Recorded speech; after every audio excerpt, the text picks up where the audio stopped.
অপার সম্ভাবনার বাংলাদেশ, যেখানে রূপ, বৈচিত্র্য এবং সম্ভাবনার অভাব নেই, কিন্তু অভাব হচ্ছে সঠিক নেতৃত্ব এবং পর্যাপ্ত পরিকল্পনার।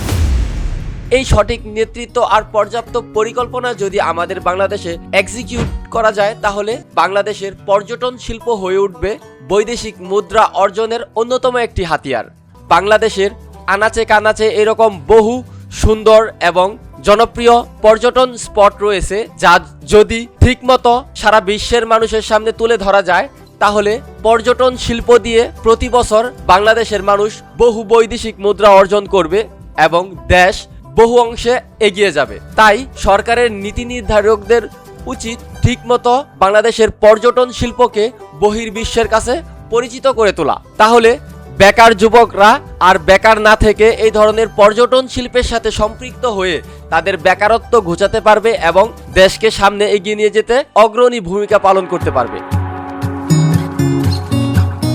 এরকম একটি পর্যটন স্পট হচ্ছে সুনামগঞ্জ জেলার তাহেরপুর উপজেলার এই টাঙ্গুয়ার হাওর। টাঙ্গুয়ার হাওর হলো বাংলাদেশের অন্যতম একটি পিকনিক স্পট, যেখানে হাউসবোট ভাড়া করে মানুষ টাঙ্গুয়ার হাওরের সৌন্দর্য অবলোকন করে।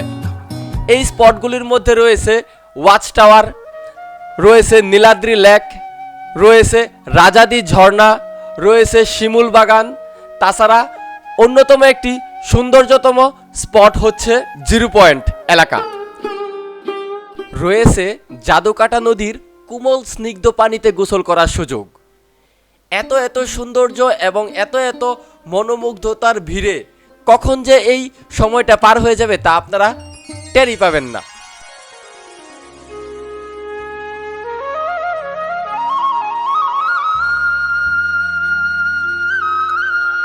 এই স্পটগুলি ঘুরে ঘুরে দেখলেই বোঝা যাবে আসলে বাংলাদেশের মধ্যে যে কত সৌন্দর্য লুকিয়ে রয়েছে।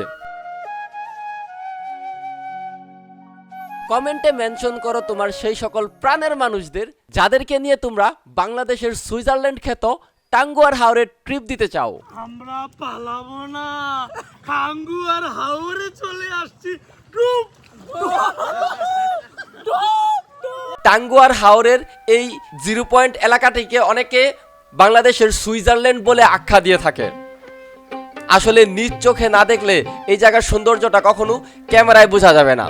তাই আপনারা যদি এই স্পটের সৌন্দর্য এবং টাঙ্গুয়ার হাওরের এই নীল জলরাশির সৌন্দর্য উপভোগ করতে চান, তাহলে আপনাদেরকে অবশ্যই টাঙ্গুয়ার হাওরে আসতে হবে এবং এই হাউসবোটে করে ঘোরার যে ফিলিংস এবং সৌন্দর্য এবং মজা, একটি রিল্যাক্স মুড, এটা নিতে হলে আপনাদেরকে অবশ্যই সুনামগঞ্জ জেলার তাহেরপুর উপজেলার এই টাঙ্গুয়ার হাওরে আসতে হবে। ইতিমধ্যে যারা যারা টাঙ্গুয়ার হাওরে এসেছেন অবশ্যই কমেন্টের মাধ্যমে জানাবেন, আর যারা যারা আসতে চান তারাও কমেন্টের মধ্যে জানাতে পারেন আপনাদের মূল্যবান মতামত। এরকম ভিডিওগুলো নিয়মিত পেতে আমার পেজটি ফলো করেন এবং সাবস্ক্রাইব করতে ভুলবেন না আমার ইউটিউব চ্যানেল। ধন্যবাদ সবাইকে।